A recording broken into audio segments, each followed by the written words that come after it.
Guys, it's Maria.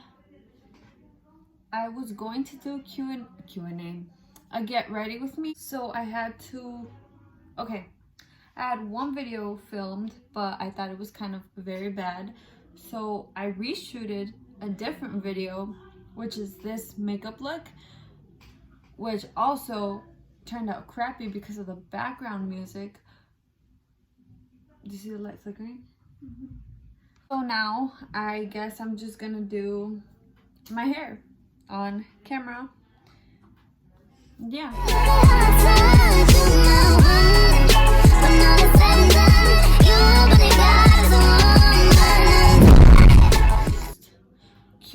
Q&A. In that first get ready with me that I had done, I told my birth story, so I guess I'll do that here again.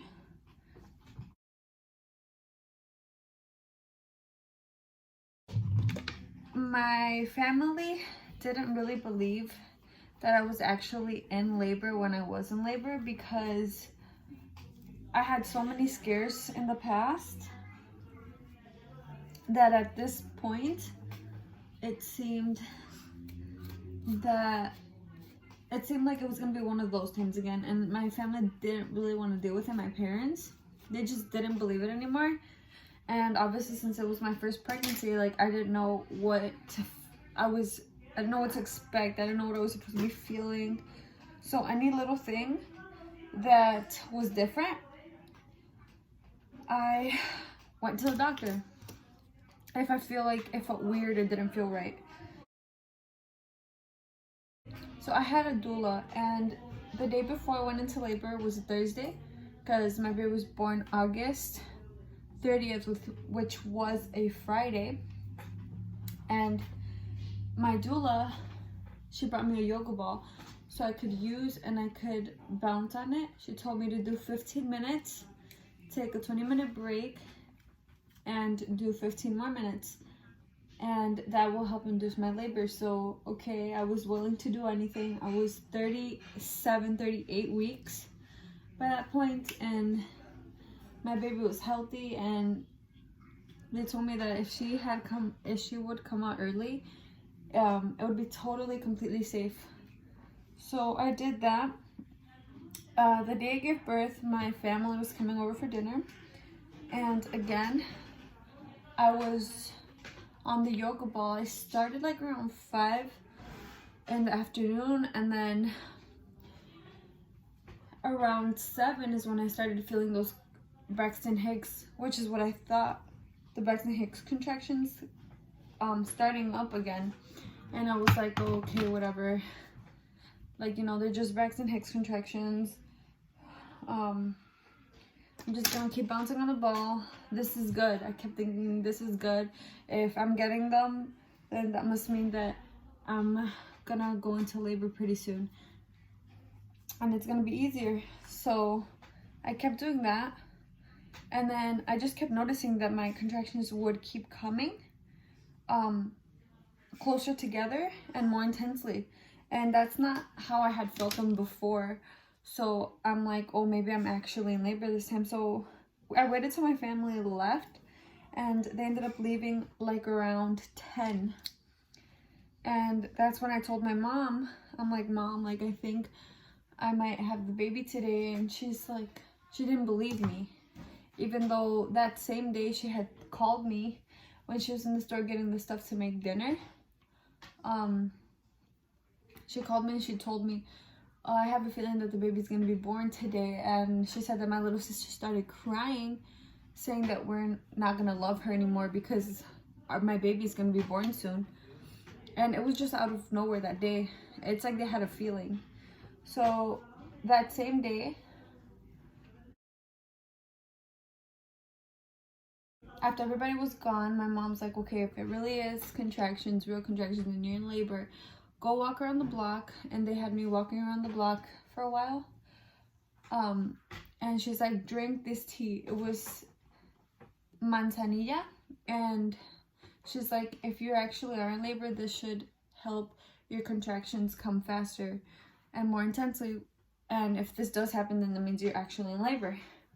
And so I did that, and then my boyfriend's mom had also told me that if I drink a bar of chocolate abuelita with water, boiled with water, it would make my contractions come harder too, and that would take me into labor faster.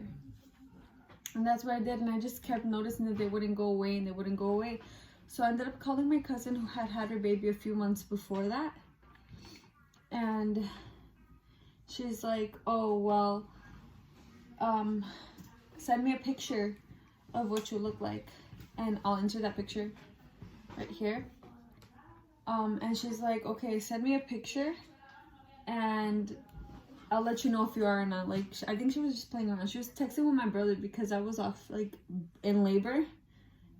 And he said that she had said, no, you're not in labor, because if you were in labor, you wouldn't be able to stand up and stuff. So I'm over here like, am I in labor? Am I not in labor? Like, I was so confused. And we ended up going to hospital, like, around 11 or 12. And I told them, I'm like, oh, I think I'm in labor. I've been getting contractions since 7 o'clock. And they're closer and closer together every time. I don't know,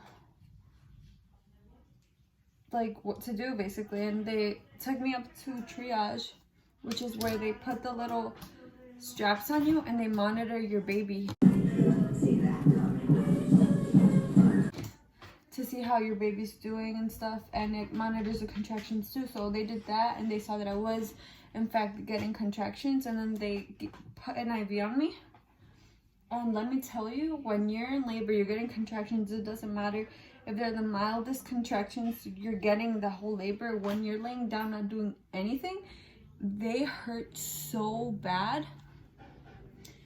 For some reason, I have no idea why, but they just, like, they were killing me. It was bad. They left me in there until like 2 in the morning when they came to check my cervix, and they checked it and I was like at 3 centimeters, they said. So that means that the contractions were doing what they're supposed to do. They were opening my cervix, and they were just gonna keep me there until they called the doctor and asked him what he wanted to do. And he ended up telling them that he wanted me to stay. So I ended up staying, and they moved me to a room. I texted my doula to come meet me at the hospital, and she did. And then I asked for a yoga ball, and I just kept bouncing on the yoga ball until the doula came. And then she was asking me if I was tired. She was asking me if I wanted to go to sleep, and I told her yes, that I did want to go to sleep. So she mentioned IV pain medication. I don't know what it's called, but they insert it in your IV or in your IV bag. In my case, they put it straight into my IV, and it kind of feels like you're on drugs. Like, you get dizzy as soon as they put it in, if they put it in through your IV, and you get really sleepy and you feel like kind of loopy and like goofy and stuff. I was laughing at my dad's face apparently. I don't remember that part, but yeah, so I did that, and then I took a nap. I woke up, I used the bathroom. This whole time I was drinking a lot of water too. I went to the bathroom, and then I started bouncing on the yoga ball again. They came to check my cervix, and this time I was around 7 centimeters. So my doula was like, okay. And by this point, it was like maybe 5, 6 in the morning. And so then I stayed at 7 centimeters for a while, which I didn't expect, because since everything else was going so fast, I thought that was gonna go fast too. And I thought literally at around like 8, 9 in the morning I was gonna be having her, but that wasn't the case. I was stuck at 7 for a few hours, and while I took that nap and stuff, my doctor came in to check up on me because he was in a different hospital the night before, and he came in the morning to check on me like around, it was like 10, 11, and he checked my cervix, and I had opened up another centimeter, but my water hadn't broken yet. So he took this tool. It's kind of looks like the back of this comb kind of, and then it has like a little hook, and then that's what they break the water with. And I remember him telling me that he asked me, "Are you sure your water didn't break?" And I'm like, yeah, because I guess the bag of amniotic fluid was, or the amniotic sac, it was too thick and he couldn't get it. So he finally broke my water, and then I sat up. They didn't give me any more pain medication because they said that if they gave it to me at that point, then the baby was gonna come out tired and it was gonna be harder for her to be born. So I just waited it out, and I kept bouncing on that yoga ball, and then after like maybe 20 minutes, 30 minutes, I noticed that my contractions started getting way more intense, and they were 2 minutes apart, and then they were 1 minute apart, and I was like kind of freaking out because I'm like, oh my god, I'm getting closer and closer to having my baby, and I don't know what to expect. I'm nervous, and I had the doctor come in and check me again. I was still stuck at 8 centimeters, and my doula kept telling me to relax, that if your body is relaxed, you will dilate faster and you'll have your baby sooner and everything will be over. So that's what I did. I tried to relax, but at that point everything was getting so intense, and it's not that it hurt, but the pressure was, it felt really bad. So I ended up getting the epidural, and when you're getting the contractions like that, you're really not thinking about the epidural. So they put in the epidural. The only thing I was scared of is if I accidentally moved, which I didn't, because they have a nurse help you hold on to a pillow, because you hold on to a pillow like this and they make you arch your back so that they can feel around where to insert it. And there was a nurse with me helping me out. They made everybody step out of the room, and I guess my epidural, so this is your spine, and then it's supposed to be like in the middle, but the little tube they put in me kind of went a little bit off to this side, and it only numbed my waist down on my right side, and I felt everything on the left side, and everything was getting more intense. And at that point I started to cry, because in one part of my body it felt numb, and the other part of my body felt like I felt every single contraction, and it felt so bad. I feel like it was starting to get painful to me just because it was on one side of my body. And I ended up telling them, and they put some stronger pain medication into my IV. Not into my IV, into the epidural, the little tube. And it completely numbed my right leg. And then it ended up numbing this side of my body, but my right side was more numb than my left, so I could move my left leg. I just couldn't feel the pain. I could feel it and stuff. I just couldn't feel the pressure anymore.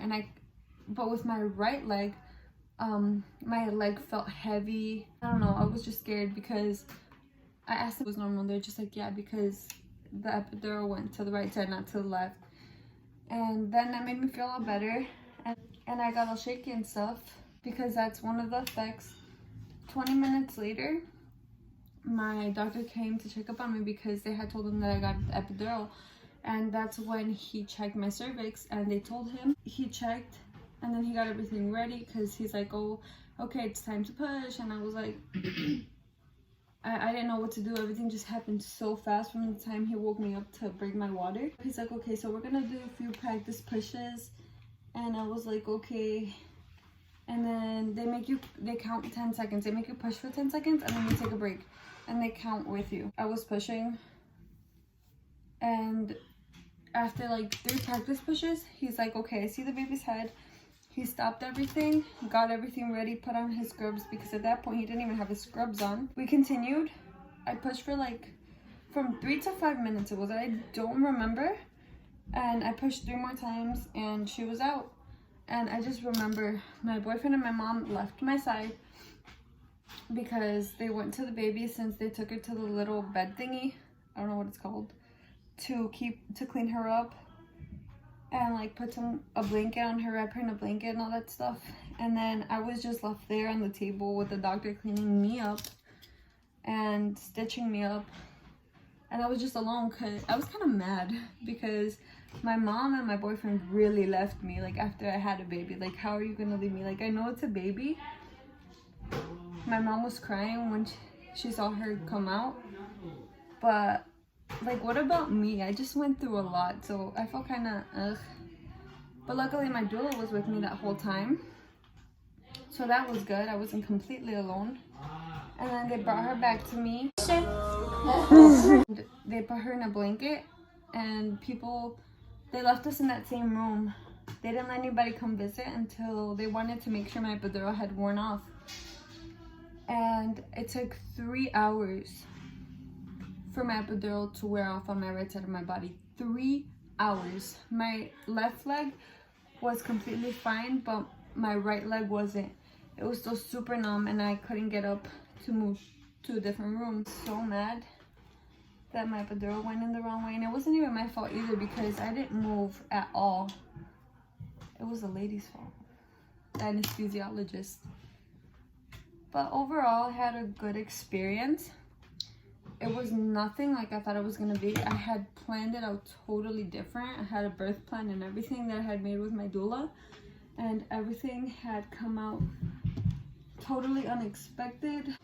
I wasn't even mad that I didn't get what I had asked for in my birth plan, like, honestly. And then my family came to visit me, and they were shocked that, like, there was actually a baby, and I was shocked. It was like, whoa, one of those moments. And now my baby, she was born perfectly healthy. So now she's about to be 3 months. She's starting to hold her own bottle. She makes noises now, trying to talk. She smiles a lot, she laughs a lot. She's a happy baby, but she's actually a very good baby, and I'm very surprised by that.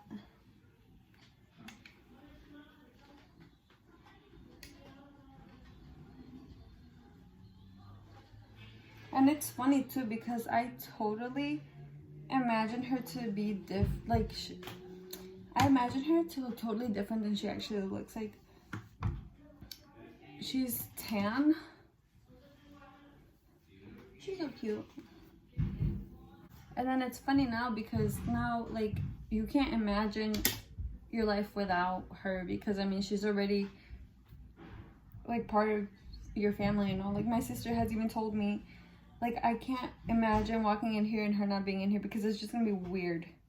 And I feel like we've had her literally forever, but we haven't. Like, we literally just had her, what, like 2-3 months ago? 3 months ago, basically. And that's what I find to be very weird.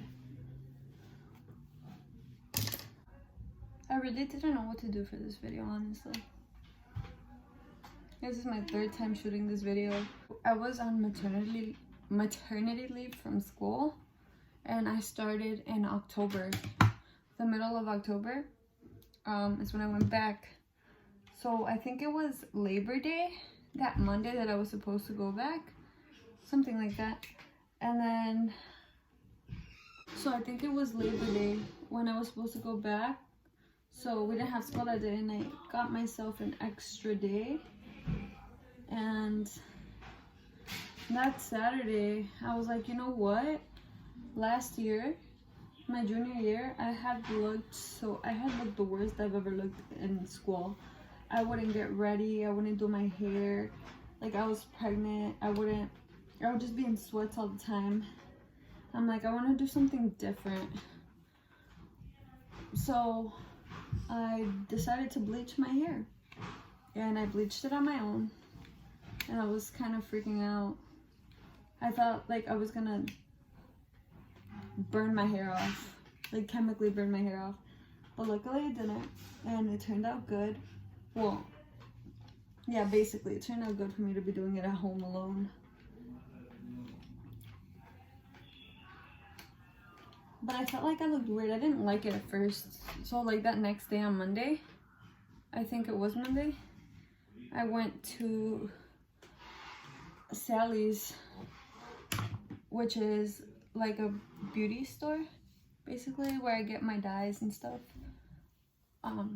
I went there and then I was like, you know what, F it, I'm gonna have blonde hair. And I got toner because I was gonna tone my hair that day, and I got purple shampoo, and I'm like, you know what, I'm gonna start taking care of my hair. And then later that day I was like, you know what, actually I don't like it. I started looking at myself more and I was like, I feel like I look so weird, I look bad in this. I really don't like it. And then I went back. I made my mom take me back, and I got more developer, and I got my brown hair dye, which would be totally bad to go from blonde to brown, like in that same 2-day frame, because it would damage your hair so bad. And I went back again, and I'm like, you know what, and then I changed it into, I returned it again and I changed it to the toner and the purple shampoo. And then I was like, you know what, actually I'm going to go with my original plan, and I'm gonna dye it back because I don't want to go to school looking crazy and looking all bad. And I went to get the dye again, and I just ended up leaving it like this because I got really lazy. And ever since, I've just been blonde, and I'm kind of starting to like it now. I just look very white. I feel like if I were to dye my hair, I would look so weird because I'm so used to seeing myself with blonde. Okay, well, either way, this is the end of the video. Thanks for watching. Like and subscribe, and stay tuned for my next video, which will be makeup related. And yeah, thanks for watching.